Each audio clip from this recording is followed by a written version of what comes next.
Berkatilah hidup kami Tuhan. Kami kembali persembahkan kepadamu. Meskipun langit dan bumi akan berlalu, firman-Mu tetap kekal selama-lamanya. Firman-Mu yang menopang kehidupan kami. Bahkan terlebih lagi firman-Mu yang menopang seisi alam semesta ini Tuhan. Kami hadir, jadikanlah kami prajurit-prajurit, laskar-laskar Kristus yang siap berdiri di medan perang, yang siap menjadi pelaku firman. Kami akan menjadi umat ketebus-Mu yang punya dampak bagi komunitas kami. Menjadi terang, menjadi garam, Allah beserta kami. Kami tengking usir semua kuasa kegelapan yang ingin mencuri firman-Mu Tuhan. Roh Kudus mengambil alih setiap pribadi kami. Hati yang keras Kau hancurkan. Pikiran yang sesat Tuhan sadarkan. Hati kami menjadi tanah yang subur untuk ditaburi dengan firman. Sehingga benih firman itu berakar, bertumbuh, berbuah bagi kemuliaan. Terima kasih Bapa, hamba-Mu Kau sembunyikan di belakang salib-Mu, pakai menjadi alat berkat. Suci kuduskan kami semua oleh darah-Mu yang suci. Di dalam nama Tuhan Yesus kami bersyukur. Pohonkan doa kami ini. Haleluya. Amin. Shalom, silakan duduk kembali. Bapak Ibu yang terkasih, saya berterima kasih kepada majelis dan juga Pak Gembala yang sudah memberikan kesempatan untuk bisa berdiri di tengah kita. Satu anugerah yang besar, bukan kebetulan, sebenarnya bukan saya akan masuk jadwal dan tiba-tiba Pak Gembala bilang, Pak maju saja. Waduh, saya ini jauh-jauh dari Semarang urusan STT ya. Baru pertama kali mendengar dosen STT itu khotbah gitu ya. Kami ini orang kecil Bapak Ibu ya. Melayani itu sampai di pedalaman orang-orang Dayak. Di tengah hutan, gak ada orang mau pergi itu ya. Nah, itulah kerjaan kami, membawa mahasiswa dari kota sampai ujung hutan sana. Nah kalau ketika orang hutan kami ya kami-kami ini saudara ya. Nah, tapi masih hidup sampai hari ini. Amin. Bapak Ibu terkasih dalam Tuhan Yesus. Saya diberi titip satu tema, kekristenan yang berdampak. Ini tidak mudah. Kenapa sekarang tidak mudah? Kekristenan yang berdampak itu sangat-sangat menjadi satu harapan Tuhan kepada kita. Juga harapan gereja. Kalau saya tanam pohon Bapak Ibu, saya berharap pohon itu akan bisa menghasilkan buah. Betul? Atau paling enggak bermanfaat. Kalau saya tanam itu tidak menghasilkan buah, lalu kemudian tidak ada isinya lagi, ya tinggal ditebang, dibuang dan sebagainya. Gereja yang sehat harus sehat dulu Bapak Ibu. Kalau sehat baru bisa bertumbuh. Kalau sudah bertumbuh baru bisa berbuah. Katakan amin. Lah bagaimana Pak mau berdampak? Dampak itu seperti buah. Memberikan satu manfaat bagi pemiliknya. Tuhan Yesus mengatakan kamu adalah pokok anggur, aku adalah pokok anggur, kamu adalah ranting-rantingnya. Berbuah. Artinya apa Bapak Ibu yang terkasih dalam Tuhan Yesus? Hidup kita memang dipanggil oleh Tuhan supaya kita berdampak. Gereja itu harus menjadi gereja yang berdampak Bapak Ibu. Kalau gereja tidak berdampak, maka gereja lama-lama pelan atau cepat mati. Seperti pohon kalau sudah tidak sehat, sakit-sakitan, boro-boro kata wong Jowo, ya. Bahasa saya mati ya, kalau sudah penyakitnya banyak. Betul? Betul atau betul? Ayo kita cek hidup kita. Berapa lama sih kita jadi Kristen? Nenek moyang kita sudah Kristen kali ya. Mungkin ada banyak yang baru bertobat. Saya latar belakang bukan Kristen, saya orang Kek, lahir di Banda Aceh. Pak Jamin ini, anak 3. Istri saya Manado, papanya Manado, mamanya Ambon. Jadi anak saya Cibondo, Cinta Ambon Manado gitu ya. Canda ya, supaya jangan terlalu tegang ya. Bapak Ibu, bukan soal latar belakang kita. Tapi apakah kita sudah mengalami pembaruan? Inilah yang saya sebut dengan namanya gereja yang punya dasar. Sekarang ini kami di STT itu berperang, saudara. Di alam roh sana. Berperang dengan apa? Dengan filsafat-filsafat dunia, ajaran-ajaran yang ingin menggeser. Sekali lagi saya quote di bawah, menggeser kemurnian Injil. Injil itu murni, sederhana kok. Tapi bisa disimpangkan baik oleh para pemimpin gereja, bahkan kita semua yang tersesat cuma hanya nonton YouTube, hanya nonton TikTok dan sebagainya. Kristen progresif, itu aja sudah goncang, betul nggak? Wah heboh anak-anak muda dan sebagainya. LGBT apalagi, aduh udah. Padahal itu semua receh. Bagi kami ini harus kami punya peran bicara. Saya merasa berhutang dan terima kasih kepada Tuhan Yesus bisa hadir di tempat ini supaya Anda semakin hari menjadi gereja yang sehat. Amin. Gereja yang sehat. Apanya yang sehat Pak? Bukan dompetnya saja yang sehat. Jiwanya harus sehat. Amin. Amin. Hatinya harus sehat. Amin. Tubuhnya juga sehat. COVID-19 kemarin itu sudah banyak orang ketakutan, bukan? Kita dibawa kepada lembah bayang-bayang maut. Lembah bayang-bayang maut ngeri. Kita ini semua orang karena anugerah lolos dari COVID-19. Mungkin sudah lupa kali ya. Kita bersyukur Bapak Ibu. Amin. Mari kita lihat ciri gereja yang sehat dan berdampak itu apa. Saya tidak akan pakai teori yang panjang lebar segala macam. Saya mengajak kita kembali membaca di Alkitab.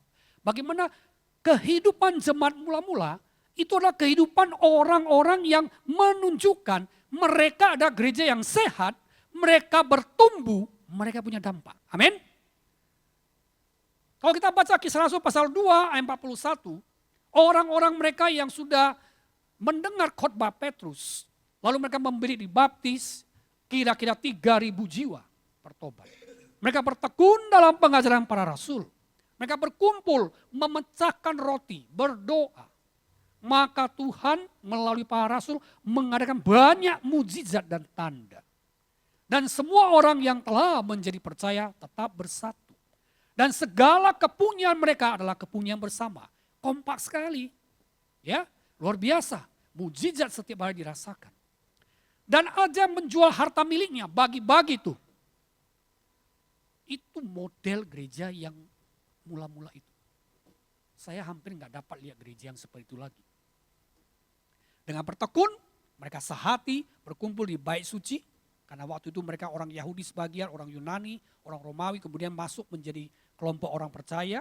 Ya, berbagai macam bangsa. Gembira memuji Tuhan. Tulus hati. Amin. Sampai memuji Allah, mereka disukai semua orang. Wah ini luar biasa. Bapak Ibu, apa yang kita lihat di model gereja mula-mula, saya akan bagi untuk kita berapa poin penting. Dengan harapan gereja semakin hari penuh sampai ke atas sana. Amin. Amin. Ada yang mau masuk neraka, angkat tangan. Saya baru mulai ini. Kalau Pak Emi yang khotbah bisa 2 jam, saudara ya. Panggung goncang katanya ya. Biasa bawa mahasiswa sampai pedalaman Pak. Berbulan-bulan gak pulang-pulang. Ini orang hidup atau mati ini. Karena tantangannya menghadapi kuasa-kuasa kegelapan itu.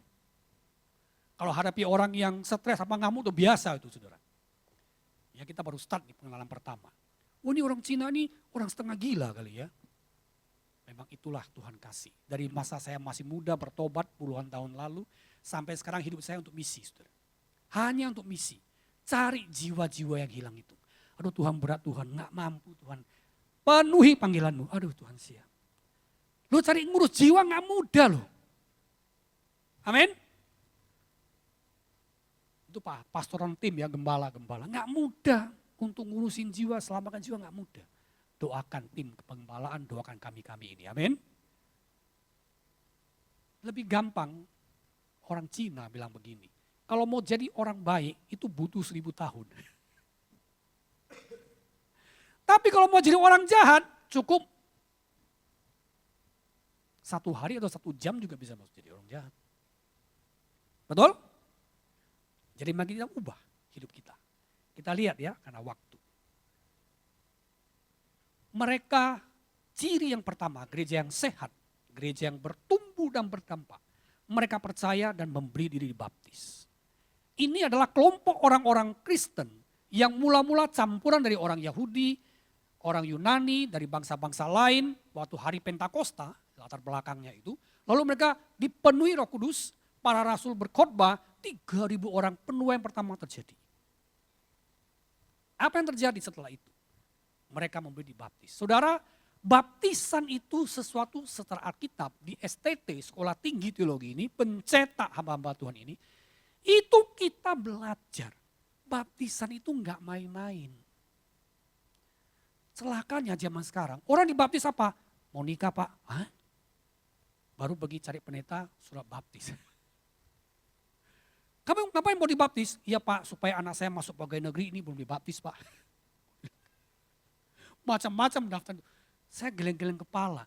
Lama-lama ini firman Tuhan gak laku lagi. Orang gak ngerti firman Bapak Ibu. Gak ngerti jadi gereja yang benar itu apa. Apa itu baptisan Bapak Ibu. Mereka memberi baptis adalah satu, bagaimana hidup mereka berubah dari hidup yang lama. Yang dulu menyembah berhala, menyembah banyak dewa-dewi. Hidupnya seperti orang Sodom dan Gomora, tidak kenal Tuhan. Hidup dalam kegelapan kata Alkitab. Sekarang mereka bertobat, balik 180 derajat dari gelap kepada terang. Mereka memasuki hidup yang baru. Amin. Mereka memasuki hidup yang baru. Itu artinya pertobatan. Lah kalau hari ini ada orang Kristen tidak hidup dalam hidup yang baru, bahasa saya tekankan itu, hidup dalam hidup yang baru, ya Anda nggak bisa jadi gereja yang sehat. Hujan sebentar, lambat malas gereja. Tiba-tiba petir nyerang, aduh Pak malas gereja. Suruh pelayanan, aduh malas pelayanan. Macam-macam alasan tuh. Ya kan, wow, di panggung gereja hebat, tepuk tangan.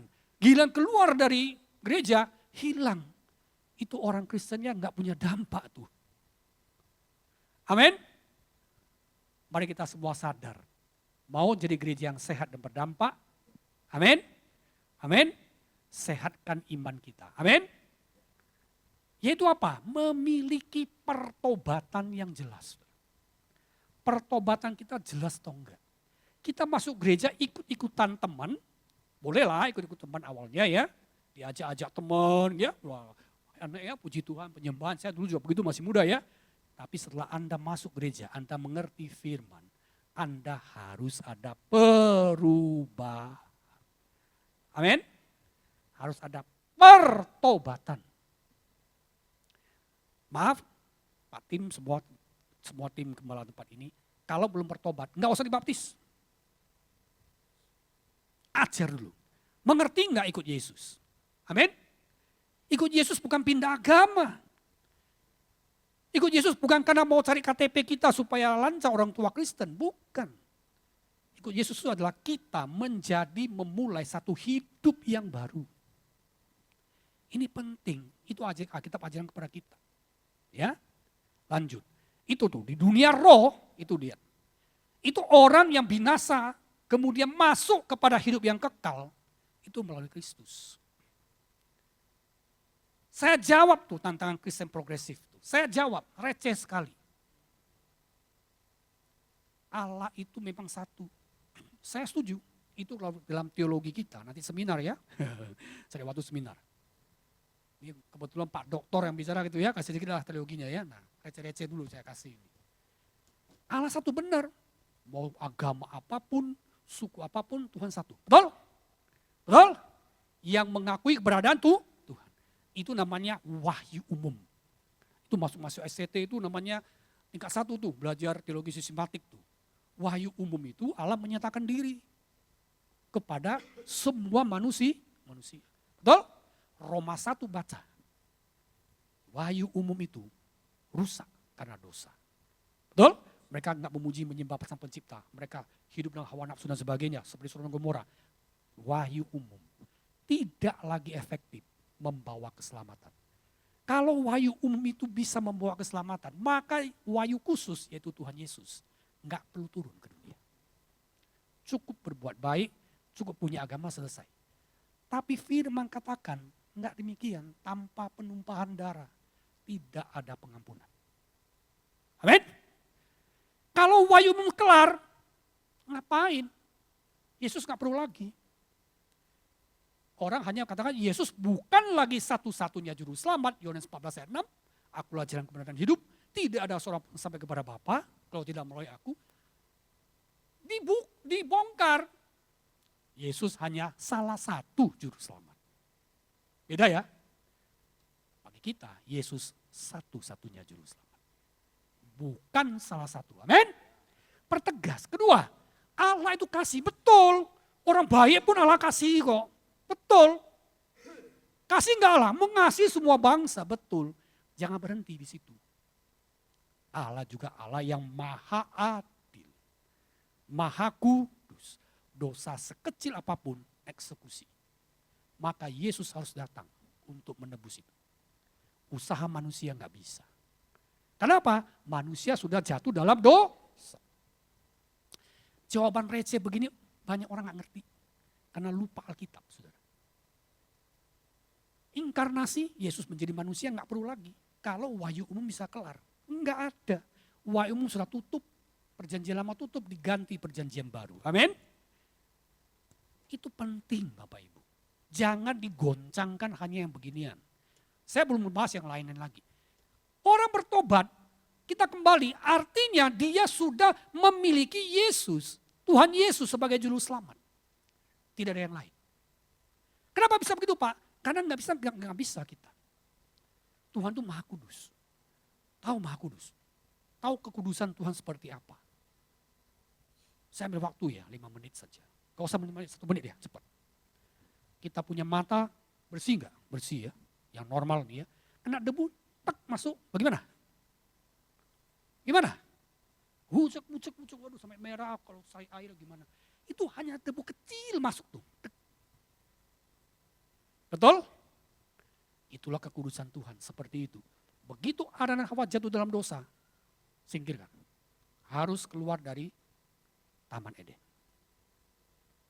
Maka keturunan Adam sampai kepada Kristus, itu semua jatuh dalam dosa. Karena Allah kudus. Sekecil apapun dosa, tetap mengganggu kekudusannya, saudara. Karena itulah Kristus harus datang untuk membereskan dosa itu. Amin. Menggantikan kita di Golgota. Supaya kita yang binasa memperoleh hidup yang kekal. Amin. Injil itu sangat sederhana kok. Jangan diputar balik Bapak Ibu. Dengar baik-baik firman Tuhan malam ini. Karena dia mati menebus kita, maka kita bersyukur. Loh Pak, bagaimana kok bisa kita tahu Yesus menebus kita Pak? Ini dia. Kalau ada orang Muslim di sini, saya bukan ini, camkan baik-baik atau orang-orang yang agama lain atau apapun itu, bagaimana karya penebusan itu. Bapak Ibu, kenapa dia mau jadi manusia? Kenapa nggak jadi kambing aja? Kenapa nggak jadi lembu aja? Korban kan seperti perjanjian lama, potong kambing lembu, darahnya dipercikkan, udah pengampunan dosa, nggak bisa. Kenapa nggak bisa? Yang ditebus itu manusia.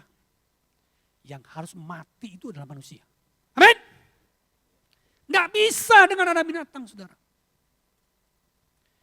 Perjanjian lama sejak Kejadian 3:15, keturunan perempuan itu, Kejadian 3:15, akan meremukkan kepada ular. Saudara, saya buka sedikit, keturunan perempuan itu kata tunggal, yang ngerti bahasa itu. Kalau setelah akal budi manusia, keturunan itu kan banyak. Ini enggak, keturunannya cuma satu. Siapa? Yesus. Kita semua keturunan laki-laki dan wanita. Yesus keturunan perempuan, enggak punya bapak. Halo? Wih, nangkap ya? Gitu ya Pak?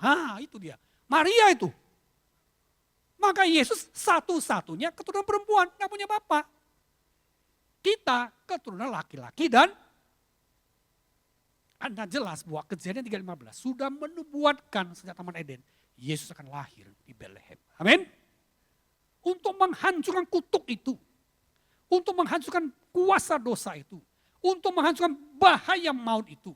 Supaya manusia kembali kepada Allah. Enggak ada jalan lain. Akulah jalan, kebenaran, dan kehidupan. Tidak ada seorang pun sampai kepada Bapakku di surga. Kalau tidak melalui aku.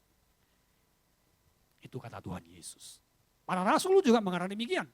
Kisah Rasul pasal 4 12. Di bawah kolong langit ini tidak ada nama lain diberikan kepada manusia. Olehnya kita dapat diselamatkan. Kecuali nama Yesus. Saudara, saya hanya mengingatkan kita dasar-dasar saja. Pengampunan dosa waktu orang bertobat, dia menjadi jemaat yang hidup baru, dia mendapatkan pengampunan dosa. Amin. Bapak Ibu jangan cari pengampunan dosa, minta maaf saya bukan menyinggung dari tempat lain. Nggak bisa. Anda mau puasa hilangkan dosa, semedi di gua Gunung Kalong, semedi cari apa, nggak bisa. Nggak bisa. Hanya datang dengan rendah hati kepada Yesus. Amin. Amin. Kalau ada pengampunan dosa dengan usaha manusia, nggak perlu Yesus. Ini jelas, clear di kita. Saudara, Anda yang sudah mengalami atau belum mengalami, saya akan tantang Anda. Maukah Anda bertobat malam ini? Amin. Maukah Anda hidup baru malam ini? Amin. Maukah Anda lepas dari neraka jahanam kepada kehidupan yang kekal itu? Kenapa Yesus jadi manusia? Demi untuk kita. Amin. Demi untuk kita. Saya kasih ilustrasi yang paling gampang. Saya dengan adik, siapa namanya Bang? Okta ya. Kita kembar. Wih gitu ya. Dia dari kecil jahatnya minta ampun. Ini contoh ya. Jahatnya minta ampun. Wih. Saya banyak minta ampun, saya abangnya gitu kan. Ya udah. Sampai masa besar saya sudah sukses jadi pengusaha ini. Semua sudah punya. Dia jadi bandit. Kejar-kejar sama polisi, bahkan terakhir narkoba lalu ditangkap harus dieksekusi. Ya kan? Dieksekusi mati. Aduh saya sedihnya minta ampun. Nggak bisa enggak ini. Adik kandung sendiri. Kembar lagi, mukanya mirip banget. Nggak bisa beda. Halo? Malamnya saya nggak tega. Saya bilang, Dek udah. Kamu masih masa depan panjang, saya sudah cukup di dunia ini. Gimana Bang? Maksudmu? Iya kita tukar saja, ini cerita ya. Buka baju, narapidana, saya masuk. Neng, mati. Dia keluar. Tang, singkat cerita. Yang mati siapa? Yang mati siapa? Abangnya itu. Yang gak punya dosa itu. Yang gak berbuat salah. Yang lepas siapa? Itu yang Yesus lakukan untuk kita. Beri kemuliaan bagi nama Tuhan. Anda gak mengerti Injil yang murni ini Bapak Ibu. Pertukaran, penebusan di Golgota sudah selesai waktu dia menyerahkan nyawanya. Dia menjadi saudara kembar kita yang tanpa dosa menjadi manusia persis seperti kita. Untuk mengadakan penebusan itu. Enggak ada jalan lain saudara. Maka kita harus dengan rendah hati datang ke gereja. Bersyukur. Hidup yang baru. Saya yakin Mas Okta ini, kalau berlaku kejadian, dia nggak akan pernah melupakan jasa abangnya. Dan dia tidak mau berbuat dosa lagi. Betul? Betul? Amin? Amin? Anda siap hidup baru? Anda siap ikut Yesus seperti itu? Melihat salib, kita rendah hati. Kita orang berdosa nggak layak. Tapi melihat salib, kita dikuatkan. Sekaligus dikuatkan. Saya tidak boleh terus menerus jatuh dalam dosa. Saya harus kuat. Karena Kristus telah berkorban untuk saya. Amin. Jadi salib itu adalah kekuatan sekaligus kelemahan. Kelemahan kita karena menghadapi dosa kita lemah. Nggak apa-apa. Tapi justru dalam kelemahan itulah kita melihat karya salib kita menjadi kuat. Amin. Kita tidak mau lagi kembali kepada hidup yang lama. Karena kita sudah dibebaskan, dimerdekakan dari hukuman kekal. Amin.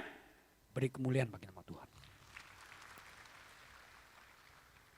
Jemaat mula-mula bukan hanya bertobat, percaya dan dibaptis.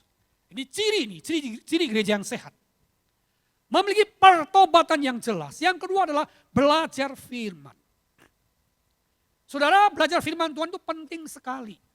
Banyak orang baca Alkitab ya Senin Kamis. Waktu kunjungan, Alkitabnya di mana ya? Dicari-cari. Saya pernah jadi pendeta 8 tahun saudara ya. Pernah kunjungi jemaat. Waduh, pas kunjung Alkitab baru keluarin saudara. Kan kasihan. Jangan saudara ya. Saudara cintai firman.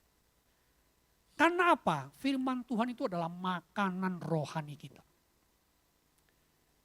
Setelah hidup baru, nggak langsung kosong dong. Setelah kita hidup baru, kita harus bertumbuh. Ini mendasar sekali. Cintai firman. Pak, kenapa harus cinta firman, Pak? Yesus berkata kepada kita, langit dan bumi akan berlalu, tapi firman Tuhan tidak pernah berlalu. Ketika dia menghadapi iblis, dia menggunakan firman.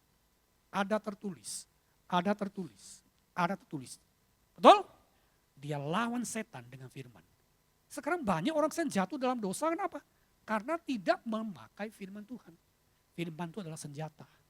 Dia makanan, dia juga senjata bagi kita. Untuk berperang, melawan kedanggingan, melawan hawa nafsu, melawan cobaan tantangan dunia ini. Amin. Kalau kita tidak kuat di dalam firman, datang gereja, setor muka gitu kan. Nah, datang pujian penyembahan senang-senang, tepuk tangan, udah. Tanya, khotbah minggu lalu apa? Lupa ya, khotbah apa ya? Bahaya Bapak Ibu. Kita harus dengar firman dengan baik untuk kita menjadi bagian hidup kita. Amin. Kita butuh kerendahan hati. Maka Yesus berkata, belajarlah padaku karena aku lemah lembut dan rendah hati. Saya dengan istri berkomitmen. Setahun sekali selesai kitab. Setahun sekali selesai kitab. Istri saya lebih jago. Kadang saya bolong-bolong, saya kecapean. Saudara. Tapi saya kejar terus. Saudara. Setahun harus selesai. Udah bertahun-tahun saya paksa diri saudara. Karena apa? Supaya saya jangan sampai sesat. Karena saya pengajar. Di STT lagi saudara. Pencetak hamba Tuhan lagi. Kalau saya sesat, Anda bayangkan pengaruhnya seperti apa. Halo? Amin? Maka jaga diri saudara. Hari ini tidak cukup hanya mawas diri. Paulus berpesan kepada Timotius. Awasilah dirimu, awasilah ajaranmu. Amin. Enggak cukup ada orang pintar, jaga diri suci kayak malaikat. Ajarannya ngawur. Salah. Ada orang pintar, sudah doktor, profesor, ideologinya pintar, ajarannya bagus. Kepribadiannya hancur. Ngawur. Kita harus dua-duanya.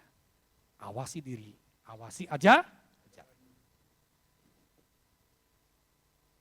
Belajar firman Tuhan itu ciri gereja yang sehat, gereja yang bertumbuh, gereja yang sungguh-sungguh bisa berdampak bagi dunia.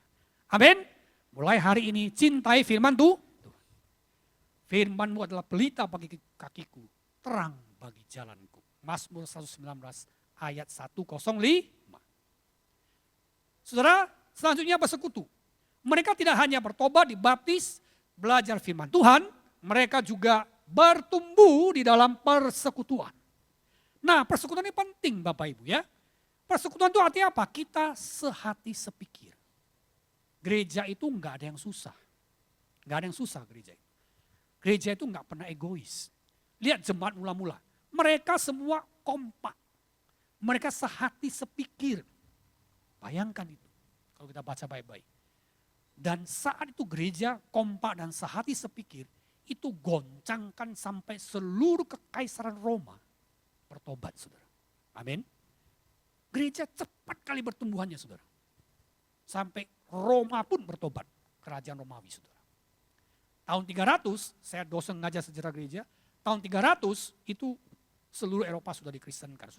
Sudah jadi negara Kristen. Hanya 300 tahun saudara. Memang waktu awal-awal itu banyak yang bantai, dibunuh dan sebagainya, dimakan singa. Pengorbanannya banyak orang Kristen mula-mula. Tapi mereka yang bertekun, Injil diberitakan saudara, banyak jiwa diselamatkan. Amin. Saudara, jangan sampai lalai persekutuan. Saudara. Artinya kita saling menguatkan satu sama lain. Enggak ada yang merasa saya Superman, Supergirl, oh enggak bisa. Anda tetap lemah. Korek api, berapa tahan lama sih kayu bakar? Enggak bisa. Kalau diikat banyak-banyak, baru bisa nyalanya banyak. Saudara bersekutu dengan saudara seiman, mendoakan gereja yang sehat, saling kenal satu sama lain, saling dukung dalam doa, itu penting sekali. Kalau menjadi gereja yang sehat dan berdampak. Saudara saya lanjut. Perjamuan kudus saudara. Perjamuan kudus juga penting sekali. Mereka juga memecahkan roti. Ini ciri yang keempat. Ya. Pertobatan, yang mereka belajar firman Tuhan, mereka bersekutu, perjamuan kudus. Saudara, perhatikan kata-kata saya. Perjamuan kudus itu bukan hanya sekedar kita datang terima perjamuan gak ngerti arti apa-apa. Bukan. Yang ada di poin pertama tuh, ketika datang perjamuan kudus, kita sadar bahwa kita manusia lemah, banyak kekurangan, banyak dosa, banyak hal yang harus kita bereskan. Amin. Maka perjamuan kudus kita sadar, Tuhan terima kasih. Pengorbananmu telah menebus hidupku, saya kembali komitmen hidup lebih baik lagi. Amin. Amin. Maka dalam perjamuan kudus ditanya, silakan pengakuan dosa dulu. Baru terima perjamuan kudus. Karena apa? Itu mengingatkan kita akan karya Kristus yang telah menebus kita, saudara. Amin. Amin. Jadi waktu kita perjamuan kudus itu serius banget. Nggak bisa hanya perjamuan kudus seperti ritual, upacara biasa. Nggak bisa. Sakral itu. Ini hal-hal yang sangat mendasar, saudara. Ketika Anda perjamuan kudus, mari kita koreksi. Komitmen, ibarat orang makin tinggi, hidup lebih baik lagi. Amin. Karena menghargai pengorbanan Kristus. Kalau tidak, kita nggak punya kepastian keselamatan, saudara. Ya udah mati, masuk neraka, tanggung dosa sendiri. Tanya, mau tanggung dosa sendiri atau ditanggung Kristus? Simple bukan? Kalau tanggung dosa sendiri ya udah. Kamu nggak usah ikut perjamuan kudus, tinggalkan Yesus. Banyak murtad kok. Banyak murtad kok. Karena nggak ngerti Injil, saudara. Nggak paham Injil itu apa. Begitu besarnya kasih Allah akan dunia ini. Dia telah mengaruniakan anaknya yang tunggal. Supaya setiap orang yang percaya kepadanya tidak binasa, melainkan beroleh hidup yang kekal. Amin. Amin. Sederhana banget. Saya kembali kepada dasar, saudara. Karena dasar-dasar kekristenan mau digoncang nih. Nggak boleh. Kita harus kuatkan dasar-dasar iman kita. Pak, kalau gitu bagaimana, Pak? Saya harus bagaimana? Ya bertobat. Terima Yesus sebagai juru selamat. Setia sama dia, saudara. Pak Pendeta, saya udah lama bertobat, Pak, dan sebagainya. Iya, bertobat itu setiap hari, Bapak Ibu. Bukan bertobat waktu dibaptis saja. Karena dalam perjalanan dunia ini, kita belum di sorga. Ya kan? Nah, kita masih di dunia. Banyak cobaan, banyak godaan, banyak tantangan iman, kadang kepleset, kulit pisangnya malah bencendol, ya kan? Harus kembali rendah hati, perjamuan kudus. Yang lucu sekarang saya lihat banyak jemaat. Minta maaf ya, banyak jemaat. Udah dosanya banyak, bukan nyinggung sih. Gak mau datang sama Tuhan, malu Tuhan, saya orang berdosa. Jangan. Ingat anak bungsu yang hilang, perumpamaan Tuhan Yesus. Dia sudah menjual harta bendanya habis semua, main sama pelacur segala macam. Papanya nunggu kapan anakku pulang. Akhirnya si bungsu ini sadar dan dia kembali. Di rumah bapakku, banyak makanan. Aku di sini jual babi, makan sampah babi lagi. Aduh, kasihan. Dia balik, saudara. Dia repent, dia bertobat kembali. Amin. Amin. Kalau Anda sudah jauh dari Tuhan, kembali, saudara. Apakah bapaknya menolak dia? Tidak, bapaknya nyambut, anakku yang hilang.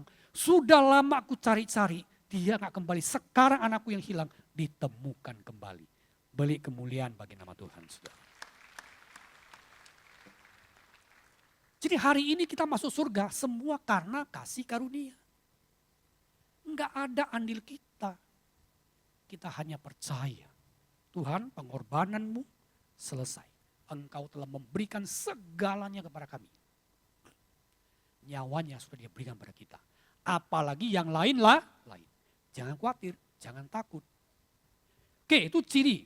Ya, mereka bertobat, memberi dibaptis, lalu mereka kemudian rajin membaca, belajar firman Tuhan, mereka bersekutu, mereka juga melakukan perjamuan kudus. Berdoa, Bapak Ibu. Berdoa itu menjadi satu gaya hidup jemaat mula-mula. Ya, ini jemaat yang sehat seperti ini. Ya, kita mau jadi gereja yang sehat, kita harus seperti ini. Saudara, berdoa itu menjadi nafas hidup kita. Amin. Doa itu adalah nafas hidup kita. Kalau kita sudah tidak mau berdoa atau malas berdoa, hati-hati Bapak Ibu. Berdoa itu seperti apa sih? Berdoa itu seperti orang bersekutu dengan Bapa. Amin. Gus Dur itu benar sedikit humor ya. Minta maaf ya kalau orang kita Muslim agak jauh tuh pakai corong yang toa gitu ya, wah baru kedengaran. Kalau orang kita Buddha, karena pakai om ya, om santi gitu ya, nah agak dekat dikit ya, om gitu ya. Nah orang Kristen paling dekat tuh, Bapa. Ih keren. Amin. Amin. Artinya apa? Waktu kita berseru, enggak perlu teriak-teriak. Ngucap saudara, ngomong kepada orang tua kita. Amin. Amin. Karena dia Bapa kita begitu dekat. Saudara, waktu kita doa, apakah dia menolak kita? No.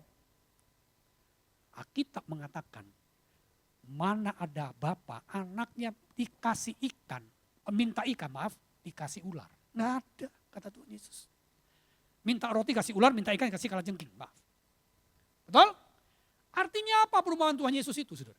Supaya kita datang pada Bapa, nggak usah malu. Ungkapkan masalah kita apa, pergumulan kita apa, sampaikan. Kalau nggak dipikirin, aduh bagaimana suamiku, aduh bagaimana anakku, aduh bagaimana istriku, bagaimana bisnisku, bagaimana lama stres, stroke.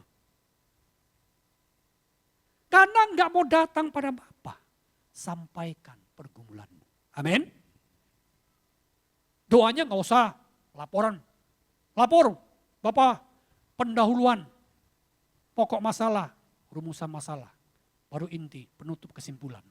Nggak usah, doa itu nggak perlu seperti itu Bapak Ibu. Kalau doa seperti itu, ngapain? Tuhan juga bilang, udah wis. Yesus bilang sama kita apa? Berdoa itu adalah jangan bertele-tele. Saudara, saya sudah mengalami banyak saudara. Saya manusia biasa kecil, ceking lagi seperti ini saudara. Aduh, melihat kuasa-kuasa gelap kami layani di pedalaman Kalimantan. Aduh, nyali saya ciut saudara. Tapi saya bertekun saudara, saya nggak mau takut. Lihat-lihat, orang bilang indra keenam nggak tahu karunia apa. Wih itu saya lihat ular hijau, nenek tua apa segala macam. Udah saya lihat semua saudara. Saya udah mati berkali-kali, disantet segala macam, enggak mati-mati saudara. Yang santet udah bosan kali ya. Itu kenyataan. Karena apa? Doanya, Tuhan tolong. Itu aja. Tuhan saya butuh ini. Dia kasih. Amin. Karena dia Bapa yang begitu baik sama kita. Maka kita berdoa, minta, dia pasti dengar. Saya ngajar di mana-mana doa itu seperti meneteskan air di bawah semen. Genteng, kalau lihat semen-semen di bawah atap itu ya, ngetes. Lama-lama hancur enggak? Hancur. Pergumulanmu, dosamu, masalahmu, seberat apapun, seperti batu keras di semen itu. Kalau Anda setiap hari siram dengan doa, setiap pagi sebut 5 menit, setiap pagi sebut 5 menit, setiap pagi 5 menit. Cepat atau lambat. Perhatikan kata-kata saya. Cepat atau lambat. Pergumulanmu tanpa Anda sadari sudah dijawab oleh Tuhan.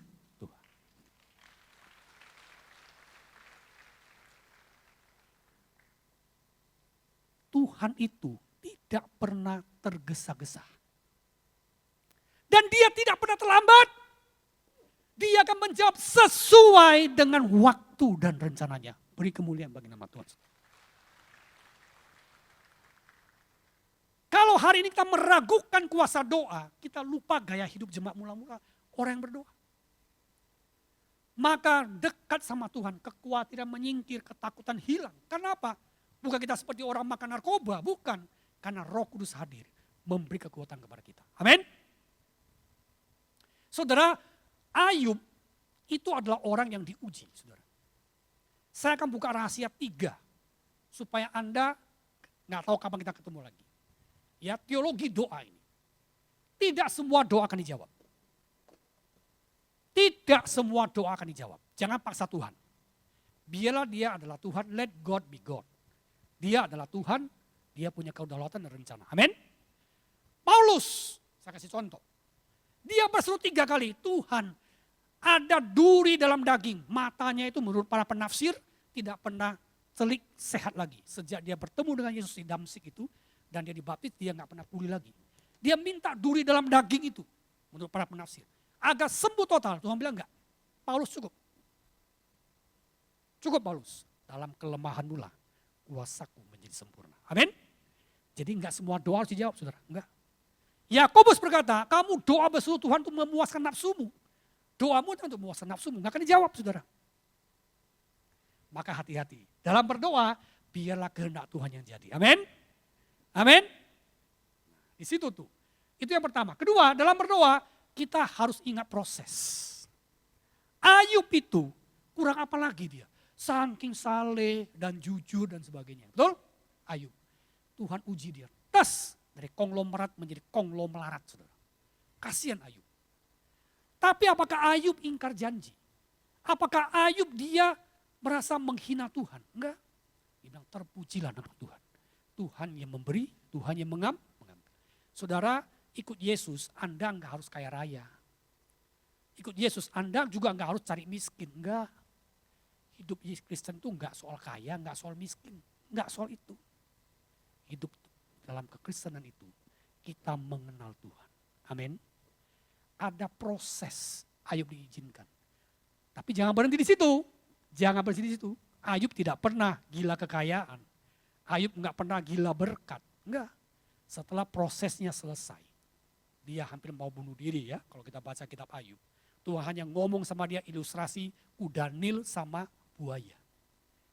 Aku adalah aku. Ayub, kamu siapa? Mau melawan Tuhan. Apa yang terjadi? Ayub sadar dia cabut perkataannya. Amin. Dia cabut perkataannya. Apa yang terjadi? Tuhan pulihkan dia 2 kali lipat dari yang semula. Beri kemuliaan bagi nama Tuhan. Jangan lihat masalahku besar dalam pencobaan, dalam tantangan adu berat. Ingat Ayub, saudara. Saya mengalami itu, saudara. Tuhan biarkan kita jatuh bukan untuk membuat kita celaka, untuk proses. Kita setia tidak. Kita tekun tidak. Jangan sampai orang sudah cinta Tuhan, berhasil sukses, lupa Tuhan. Waktu miskin, berdoanya kenceng. Sudah diberkati Tuhan, lupa Tuhan, saudara. Ini bahaya. Ayub enggak demikian. Amin. Dia tetap setia, mau kaya, mau miskin, di proses Tuhan tetap setia. Apa yang terjadi? Dia lulus ujian. Naik level, diberkati 2 kali lipat. Beri kemuliaan bagi nama Tuhan. Jadi hidup ini hilangkan keluhan, bersyukur. Maka banyak bersyukur menolong kita melewati masa krisis.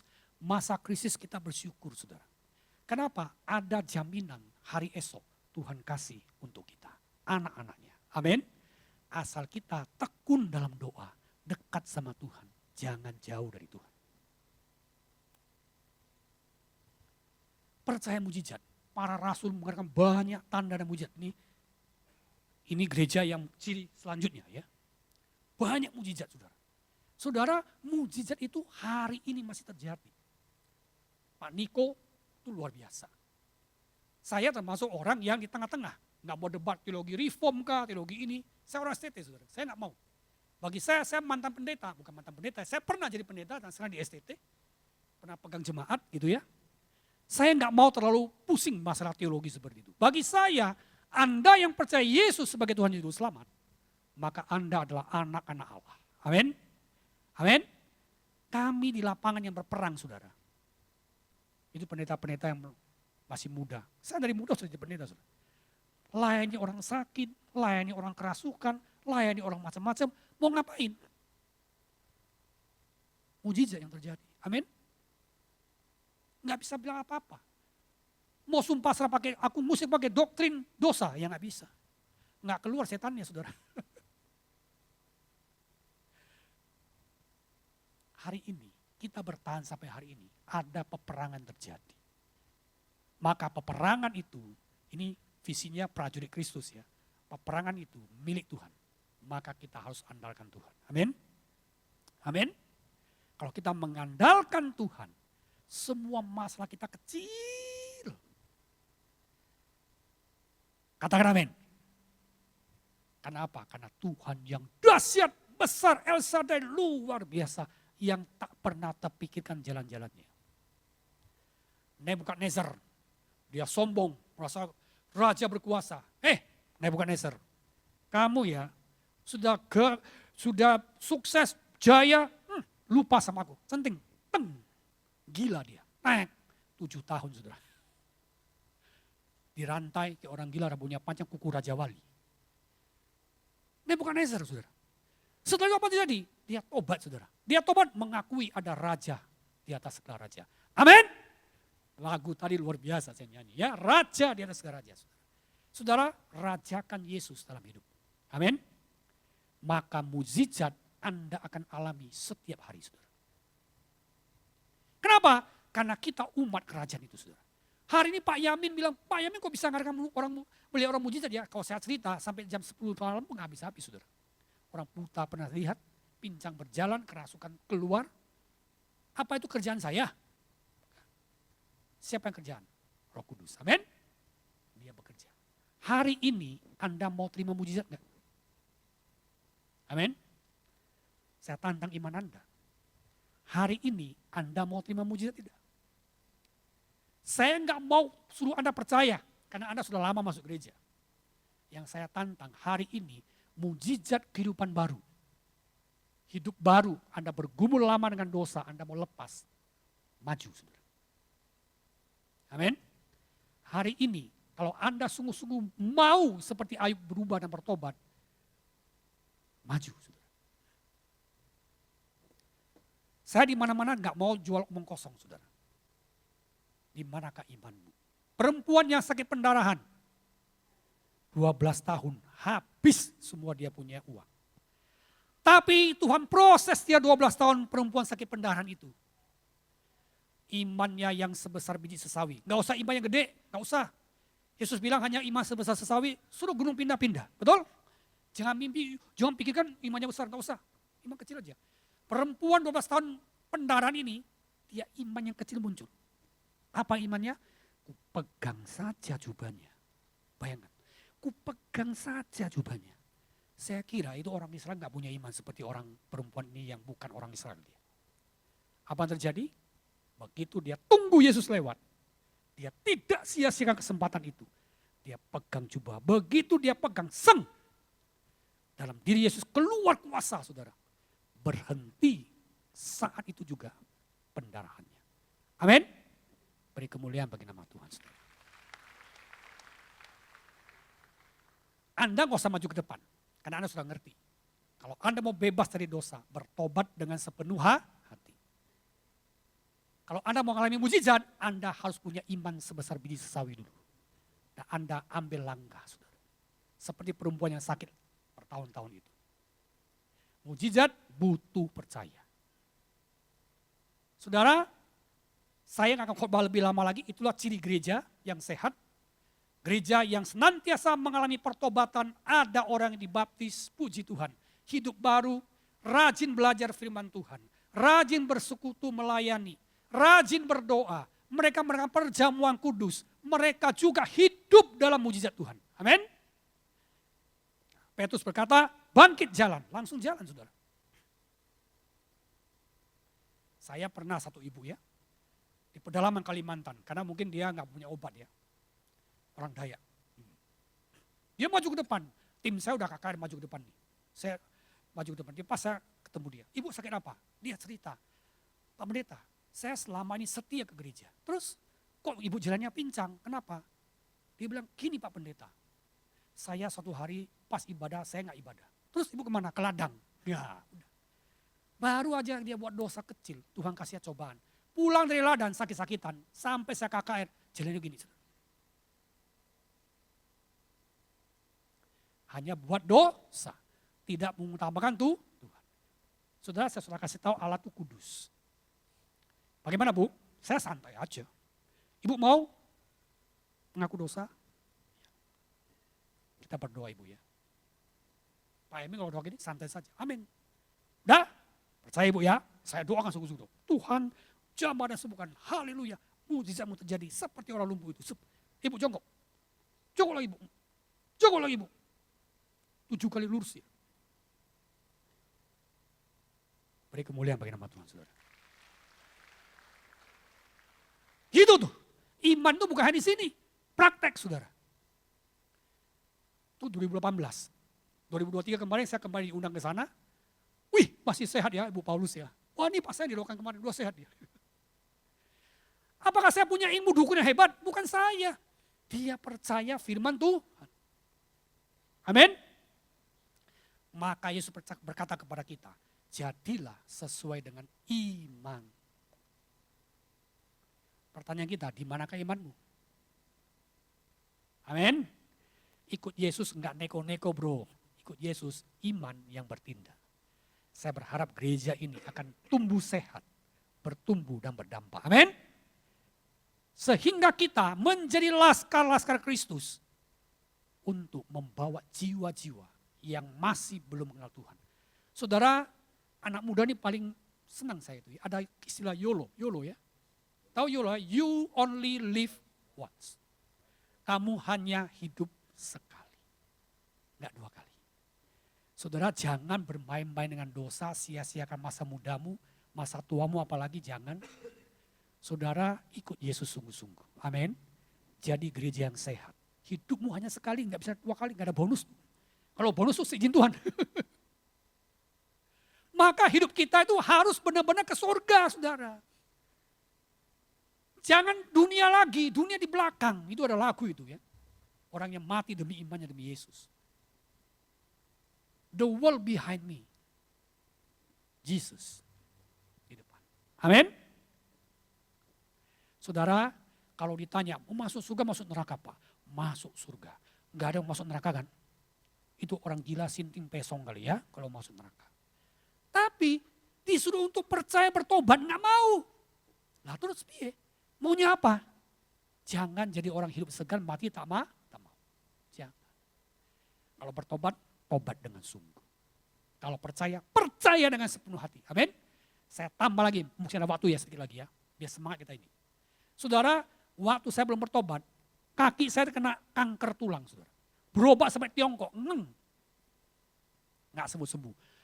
Dokter bilang, kamu harus minum obat seumur hidup, harus senam segala macam. Aduh, saya masih muda, umur 20 tahun, masa saya harus berobat, minum obat seumur hidup, kemudian saya harus makan segala macam ini, latihan-latihan. Ketika saya dibaptis umur 20, setelah saya pulang dari Tiongkok, saya dibaptis, saudara. Apa yang terjadi?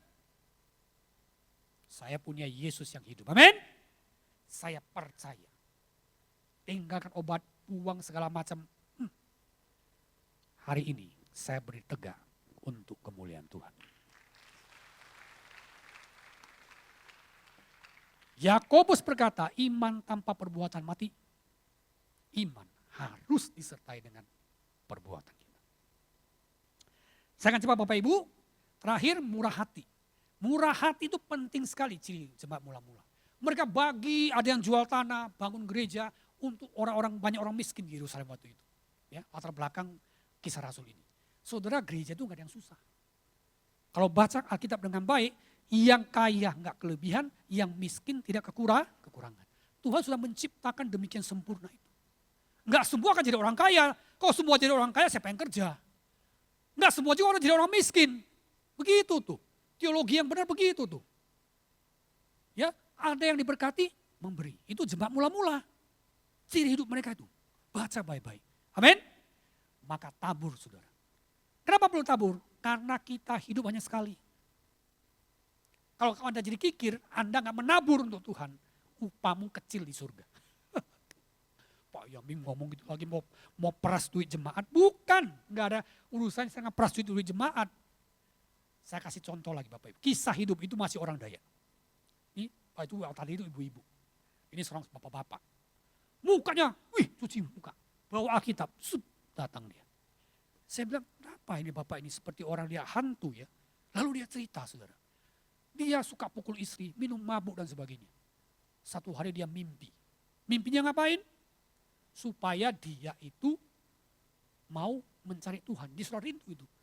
Mimpi sama malaikat. Jalan, ini beneran nih orangnya masih hidup. Lihat rumah, rumah bagus. Sampai ujung sana, itu rumah gak ada atap. Itu rumah siapa? Malaikat bilang, itu rumahmu. Masa Allah? Kira-kira mungkin gitu ya. Aduh kaget dia. Itu rumah siapa? Rumah kamu. Sampai 2 kali dia tanya, dia bingung. Maka hilang mimpinya, dia sadar. Cuci muka, buang rokok, buang mabuk, sayang istri, sayang anak. Hidup hanya sekali. Bawa Alkitab, meskipun compang-camping sekarang udah sehat lah ya waktu itu ya. Wah, datang gereja saudara. Ngapain? Dia kesaksian. saya mau selesaikan rumah saya di surga. Amin.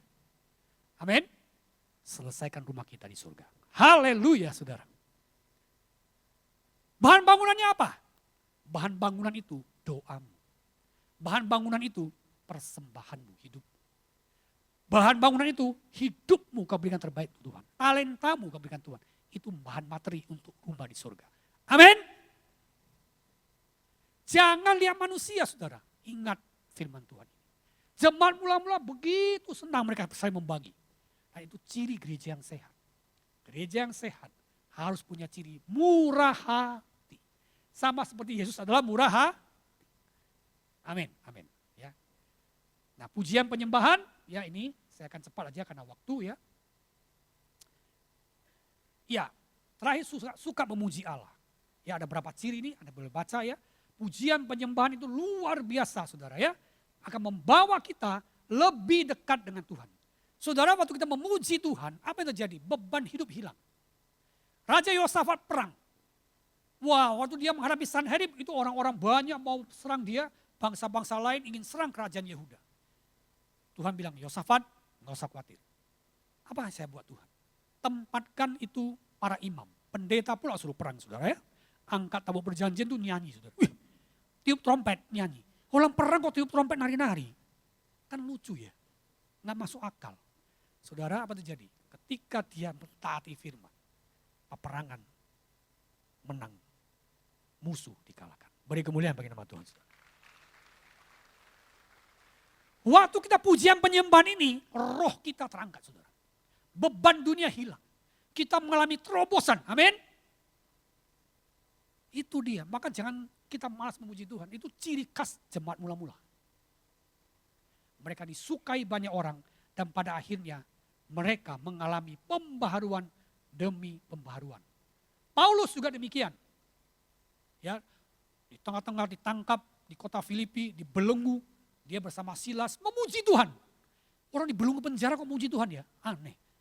Begitu dia memuji Tuhan, mukjizat terjadi. Amin. Terbuka penjara, lepas belenggu, mereka keluar saudara. Saudara, beri hati kita untuk Tuhan. Amin. Pujian penyembahan kita bagi Tuhan. Jadilah umat yang senantiasa percaya dengan sepenuh hati. Bertobat dengan sungguh, hidup yang baru. Kita mau mengandalkan Tuhan, mukjizat masih ada. Murah hati, belajar firman. Dan kita menaikkan pujian penyembahan kita. Itulah ciri-ciri gereja yang sehat. Gereja yang bertumbuh. Gereja yang berdampak. Amin. Mari kita berdoa. Kalau ada yang sakit, kita nyanyi lagu El Shaddai ya, El Shaddai.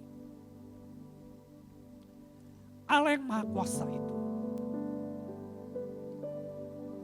Anda gak usah maju ke depan. Terlalu mudah bagi Tuhan.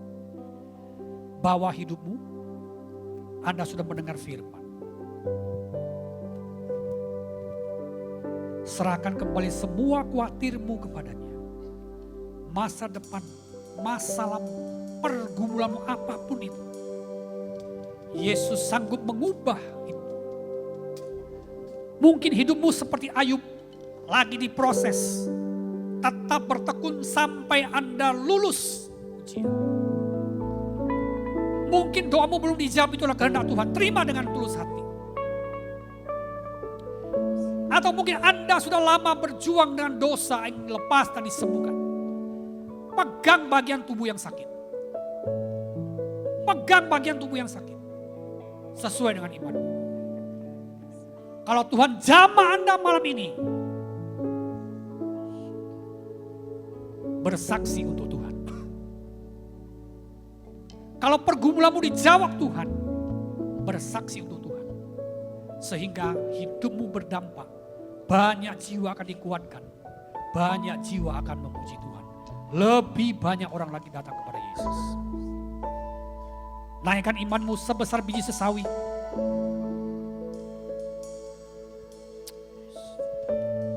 El Shaddai. Tak usah ku takut, Allah menjagaku. Tak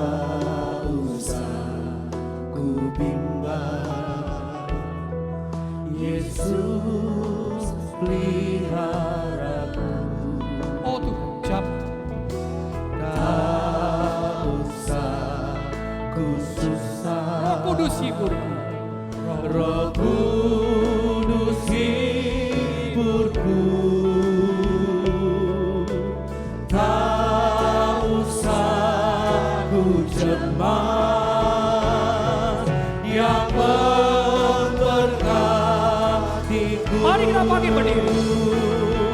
Pegang El Shaddai, Allah Maha Kuasa. Dia besar, Dia besar. El Shaddai mulia. El Shaddai, El Shaddai, Allah Maha Kuasa. berkat yang melimpah. Berkatnya melimpah. El Shaddai. Musik saja. Bagi yang sakit, pegang bagian tubuh yang sakit. Yang punya banyak masalah, ambil komitmen mau setia. Yang belum bertobat dengan sungguh-sungguh, ambil komitmen saya mau hidup baru Tuhan. Maka pembaruan terjadi. Dalam nama Yesus, Tuhan, jamah bagian tubuh yang sakit. Sesuai dengan iman mereka. Saat ini juga Tuhan. Mereka pulang menjadi pribadi yang berubah. Yang bertobat, yang lebih sungguh-sungguh di dalam Tuhan. Yang rela mau dibentuk, diproses oleh Tuhan. Dan mengalami mujizat daripada-Mu. Kuatkan, teguhkan iman jemaat-Mu ya Tuhan. Agar mereka sanggup menjadi terang dan garam. Ampuni semua segala dosa. Bebaskan dari belenggu dosa. Belenggu setan, kutuk iblis. Sakit penyakit, Tuhan sembuhkan saat ini juga. Haleluya. Jadikan kami laskar-laskar Kristus yang dipakai Tuhan menjadi berkat-Mu ya Tuhan. Terima kasih Bapak, terima kasih. Dalam nama Tuhan Yesus yang hidup, hamba pohonkan doa ini. Terjadilah sesuai rencana dan kehendak iman kami bersama. Haleluya, haleluya.